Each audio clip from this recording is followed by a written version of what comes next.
प्रभवन्त्यारागमे नाट्यागमे प्रलीयन्ते तत्रैवाव्यक्तसंज्ञके। अव्यक्ताद् व्यक्तयः सर्वा प्रभवन्त्यः रागमे। इसलिए इस बात को जो जान लेते हैं कि ब्रह्मा जी के एक दिन रात का समय इतना है, एक कल्प इसको कहते हैं। चारों युग जब 2000 बार बीत जाते हैं तो ब्रह्मा जी का एक दिन रात होता है। संपूर्ण चराचर भूतगण संपूर्ण प्राणी ब्रह्मा जी के दिन के प्रवेश काल में अव्यक्त से अर्थात ब्रह्मा जी के सूक्ष्म शरीर से उत्पन्न होते हैं और ब्रह्मा जी की रात्रि के प्रवेश काल में उस अव्यक्त नामक ब्रह्मा के सूक्ष्म शरीर में ही लीन हो जाते हैं। इसको कहते हैं सृष्टि प्रलय। ब्रह्मा जी का जब दिन रात होता है तो सृष्टि प्रलय होता है। प्रलय कब होता है? जब ब्रह्मा जी सो जाते हैं। 1000 युग तक ब्रह्मा जी सोए रहते हैं तो क्या प्रलय हो जाती है। फिर ब्रह्मा जी जब उठते हैं तो फिर क्या होती है? सृष्टि हो जाती है। इस प्रकार से सृष्टि प्रलय होता है। जब ब्रह्मा जी की 100 वर्ष की अवधि पूरी हो जाती है तब महाप्रलय हो जाती है। फिर वापस ब्रह्मा जी की जितनी आयु थी उतने वर्ष तक महाप्रलय हुई रहती है। फिर दूसरे ब्रह्मा जी प्रकट होते हैं, फिर वो सृष्टि करते हैं। ये इस प्रकार से कितने ब्रह्मा हो गए इसका कोई पता नहीं है। समझ गए? अनादिकाल इसलिए कहा कि यथा प्रवृत्ति प्रसिद्धता पुराणी, ये पुरातन काल से इसी प्रकार परंपरा चली आ रही है। देखो ब्रह्मा जी का आपको मैंने कालमान बताया। ब्रह्मा जी की कितनी आयु होती है? एक लोमस नाम के ऋषि हैं। लोमस जानते हो? सुना है? उनके पूरे शरीर में रींछ की तरह बाल ही बाल है। लोमस नाम इसलिए। तो वो क्या है तो उनकी कितनी आयु, इतने भजनानंदी महात्मा हैं कि उनकी कितनी आयु है वो कहते हैं पता नहीं कितने ब्रह्मा मर गए मेरे सामने। समझ गए? और वो बोले मेरा महाप्रलय में भी मेरा नाश नहीं होता। भजन का ऐसा बल है। यमुना के किनारे बैठे बैठे भजन करते रहते हैं कहीं। उन्होंने क्या किया है कि कभी आश्रम नहीं बनाया आज तक। एक बार वो क्या है कि जब बहुत जोर से गर्मी पड़ रही थी, भजन कर रहे हरे राम दोपहर का टाइम, तो एक घास का फूला ले लिया, जो बाजरे का होता ना फूला होता, वो लेकर के ऐसे कर लिया। इधर से सूर्य भगवान जोर से तप रहे थे ना, उधर ऐसे कर लिया, थोड़ी सी छाँव कर लिया अपने माथे पे, जोर से एकदम धूप पड़ रही थी। तो किसी ने कहा बाबा जी कुटिया बना लो ना, एक बढ़िया सा आश्रम बना दें, आपको आराम से बैठ के भजन करो। बोले थोड़ा सा जीना है, क्या कुटिया बनाएंगे? कितना जीना है? बोले मेरे शरीर में एक अंगुली टिका इतनी जगह भी खाली हुई है। इतने ब्रह्मा अभी मरे हैं। एक ब्रह्मा मरता तो एक बाल पकड़ फाड़ के फेंक देता हूँ।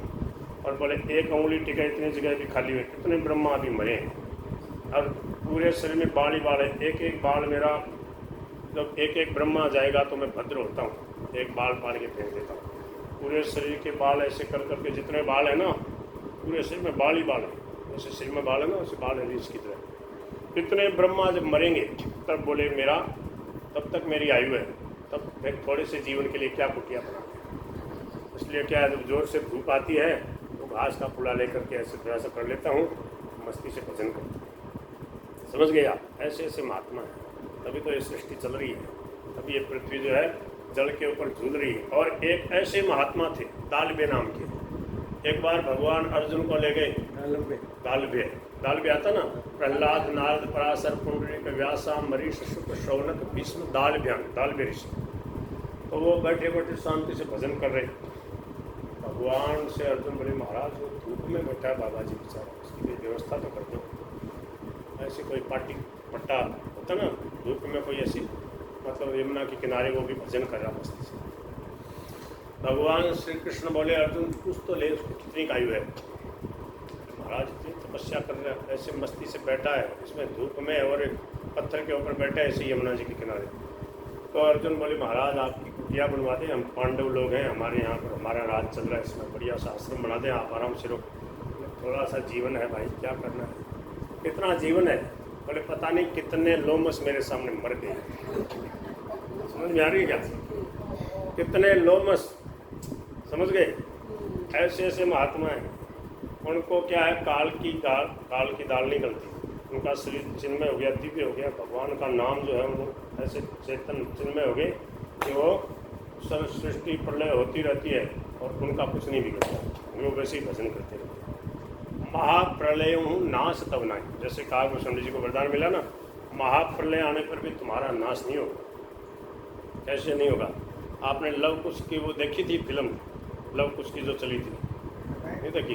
तो लव कुश को जो शत्रुघ्न जी, लक्ष्मण जी, वो सब बाण मारते हैं, तरह तरह के अग्नि बाण और वो सब।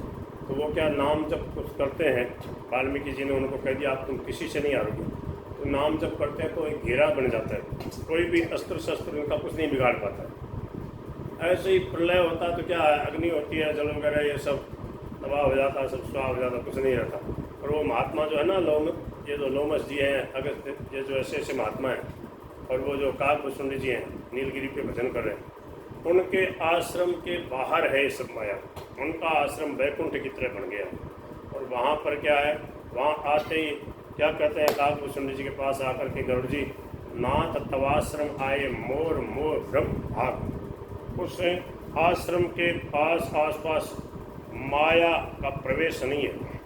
वहाँ आप जाओगे ना, 4 कोस के अंदर उनका जो आश्रम है, वहाँ पर जाते ही आपको न थकावट लगेगी, न भूख लगेगी, न प्यास लगेगी, न नींद आएगी। बैठे बैठे हरदम कथा सुनते रहो। वहाँ घड़ी नहीं देखनी पड़ेगी, महाराज अब टाइम हो गया, 5 बज रहे हैं, 6 बज रहे हैं, 7 बज रहे हैं। काल से परे, माया से परे है वो दिव्य धाम। और काकभूषुंडी जी वहाँ कितने समय से भजन कर रहे हैं पता है आपको? बोले कि हाँ बसत मोई सुनहु खगेसा, बीते कल्प 7 और 20 और 7 27 कल्प बीत गए। कौन से? छोटे वाले नहीं, बड़े वाले। ब्रह्मा जी 27 बार ब्रह्मा जी मर गए, और तब तक आज तक बोले ब्रह्मा 27 ब्रह्मा बदल गए, 27वां ब्रह्मा है अभी जो चल रहा है। और तब से मैं ऐसे ही राम जी की कथा कर रहा हूँ, और आज तक कथा पूरी नहीं हुई है। क्यों? हरि अनंत हरि कथा अनंता, हरि अनंत हरि कथा अनंता, कहीं सुनहि बहु विधि सब संता, कहीं सुनहि बहु विधि सब। और गिरधर गोपाल जी, आगे चलो।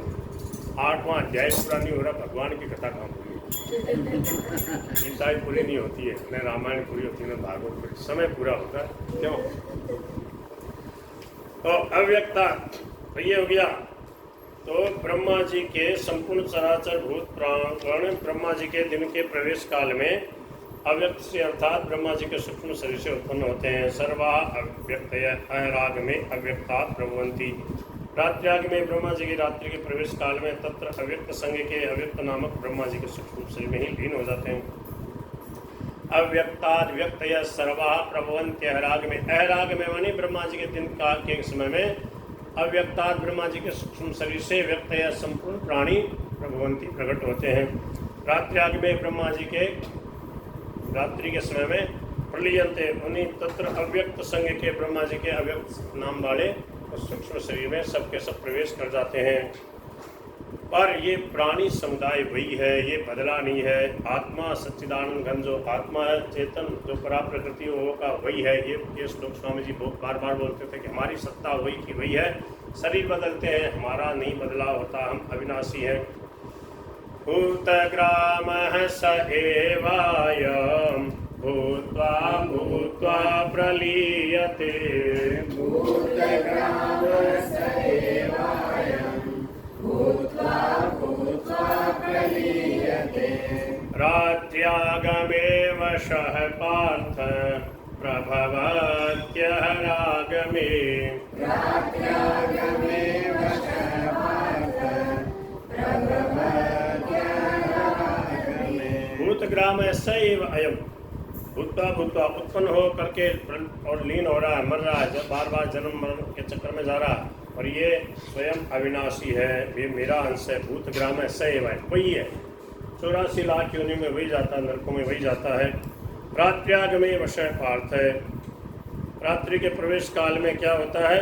बोले ब्रह्मा जी के शरीर में लीन हो जाता है प्रवृत्ति ऐराग में। और जब ब्रह्मा जी प्रकट होते हैं, जग जाते हैं, तो फिर वापस क्या होता है? सब के सब उत्पन्न हो जाते हैं। इस प्राणी समुदाय इन सब से विलक्षण जो अविनाशी परम तत्व है वह अलग है। वह कैसा है? परस्तस्मात्तु भावोऽन्यो व्यक्तो व्यक्तात् सनातनः परस्तस्मात्तु भावोऽन्यो व्यक्तो व्यक्तात् सनातनः यः स सर्वेषु भूतेषु नश्यत्सु न विनश्यति यः सर्वेषु भूतेषु नश्यत्सु न विनश्यति नश्यत्सु न विनश्यति। नश्यत्सु न विनश्यति। बोलो। परस्तस्मात्तु भावोऽन्यो परस्तस्मात्तु भावोऽन्यो व्यक्तो व्यक्तात् सनातनः व्यक्तो व्यक्तात् सनातनः यः स सर्वेषु भूतेषु सर्वेषु भूतेषु नश्यत्सु न विनश्यति। नश्यत्सु न विनश्यति।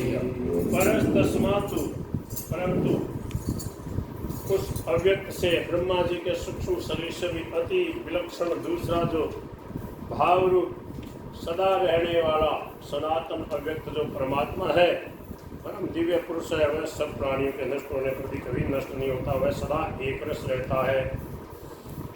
उसी को अव्यक्त कहते हैं, अक्षर कहते हैं, परम गति कहते हैं, जिसको प्राप्त होने पर फिर लौटकर नहीं आना पड़ता, वही मेरा परम धाम है। अव्यक्तोऽक्षर इत्युक्तस्तमाहो परमां गतिम् अव्यक्तोऽक्षर इत्युक्तस्तमाहो परमां गतिम् यं प्राप्य न निवर्तन्ते तद्धाम परमं मम यं प्राप्य न निवर्तन्ते तद्धाम परमं मम। भगवान के धाम में जाने के बाद फिर वापस लौटकर यहाँ दुखालय संसार में नहीं आना पड़ता। उसको प्राप्त करने का साधन क्या है, कैसे भगवान मिले फिर हमारा जन्म मरण सदा के लिए मिट जाए, क्या करना चाहिए, तो उपाय बताया आगे वाले श्लोक में। पुरुषः स परः पार्थ भक्त्या लभ्यस्त्वनन्यया पुरुषः स परः पार्थ भक्त्या लभ्यस्त्वनन्यया यस्यान्तस्थानि भूतानि येन सर्वमिदं ततं यस्यान्तस्थानि भूतानि येन सर्वमिदं ततं। वह परम पुरुष परमात्मा ही पार्थ अनन्या भक्त्या लभ्य, अनन्य भक्ति से उसकी प्राप्ति होती है। यस्यान्तस्थानि भूतानि, जिसके अंतर्गत संपूर्ण प्राणी है, येन सर्वमिदं ततं, जो सारे संसार में परिपूर्ण है, ऐसा वह परमात्मा भक्ति से प्राप्त होता है। भक्ति का स्वरूप क्या है, भक्ति कितने प्रकार की होती है, 9 प्रकार की भक्ति होती है। कौन कौन सी? श्रवणम कीर्तनम विष्णोः स्मरणम पादसेवनम। बोलो श्रवणम स्मरणम, देखो श्रवणम कीर्तनम विष्णु स्मरणम पादसेवनम अर्चनम वंदनम दास्यम सख्यम आत्मनिवेदनम। अब आप सुन लो, याद नहीं होगी आपको 2 मिनट में।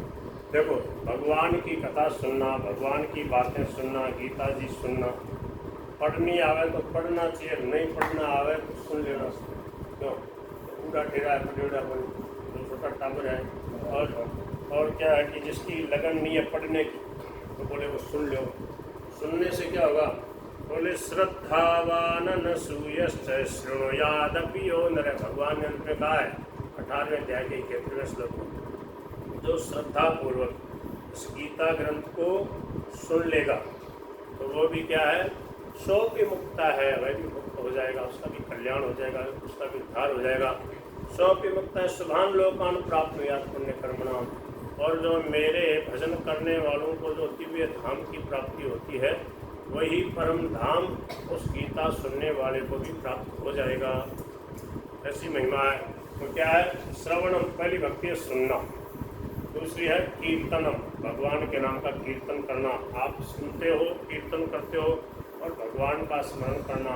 हे नाथ, बोलो हे नाथ, हे मेरे नाथ, मैं आपको भूलूं नहीं। मन ही मन भगवान को याद करते रहो, कहते रहते होंगे, बार बार कहते रहो हे नाथ, हे मेरे नाथ, मैं आपको भूलूं नहीं। ये क्या हो गया? स्मरण करना। और भगवान के चरणों की सेवा करना, चरणों की भक्ति करना, भाव से भगवान के चरण दबाना कि मैं यहाँ पर बैठे हैं भगवान के चरण दाब रहा हूँ, ये मानसिक सेवा होगी, ये और ऊँची चीज़ होगी। भगवान की अर्चना मन पूजा करना, प्रेम से भगवान की पूजा करना। श्रवणम कीर्तनम विष्णु स्मरणम पाद सेवनम अर्चनम वंदनम, भगवान को प्रणाम करना। ठीक है, तो पूजा करना, सेवा करना, वंदन करना, 3 भक्ति और होगी। और उनसे और अति समीपता वाली 3 भक्ति और है। भगवान को क्या मानना? अपने को भगवान का दास मानना, प्रभु को अपना स्वामी मानना, उनकी सेवा में हरदम रहना। ये नाथ मैं आपके दरबार में रहता हूँ और आपके घर का आपका ही काम करता हूँ, आपके बालकों को, आपके बालक बालिकाओं को गीता पढ़ाने की सेवा करता हूँ। ठीक है ना? आपके दिए प्रसाद से तन मन धन से आपके जनों की सेवा करते हैं। तो क्या है? जो कुछ भी कर रहे हैं सब सेवा। तो क्या हो गया? भक्ति होगी ना। भगवान के सेवक हैं, अपने भगवान की सेवा कर रहे हैं। दुकान आपकी है, आपकी दुकान में बैठ कर के आपकी सेवा करता हूँ। और आप चोर रूप से आओ तो डंडा लगोगे, ये भी आपकी सेवा है। क्या लिखा है ऐसा? बोले साधु बामन बन कर आओ शीश झुकाऊं जी, ते चोर रूप सो आवो तो डंडा लगवाऊं जी। नाथ धन कयारी जाऊं जी, श्याम धन कयारी जाऊं जी। ते जैसा भेष बनाओ वैसा फूल चढ़ाऊं जी, ते जैसा भेष बनाओ वैसा फूल चढ़ाऊं जी। और महापुरुष बन आओ तो मैं उत्सव मनाऊं जी, महापुरुष बन आओ तो मैं उत्सव मनाऊं जी। जय पाखंडी बन आवो तो मैं मोहन लगाऊं जी, जय पाखंडी बन आओ तो मैं मोहन लगाऊं जी। नाथ धन कयारी जाऊं जी, श्याम धन कयारी जाऊं जी। जय जैसा भेष बनावो वैसा फूल चढ़ाऊं जी, होते जैसा भेष बनावो वैसा पुष्प चढ़ाऊं। और साधक बन आवो सत्संग की बात चलाऊं जी, ते साधक बन आओ सत्संग की बात चलाऊं जी। ते भोगी बन कर आओ तो मैं पिंड छुटाऊं जी, ते भोगी बन कर नाथ धन कयार जाऊं जी, श्याम धन कयार जाऊं जी। ते जैसा भेष बनावो वैसा फूल चढ़ाऊं जी।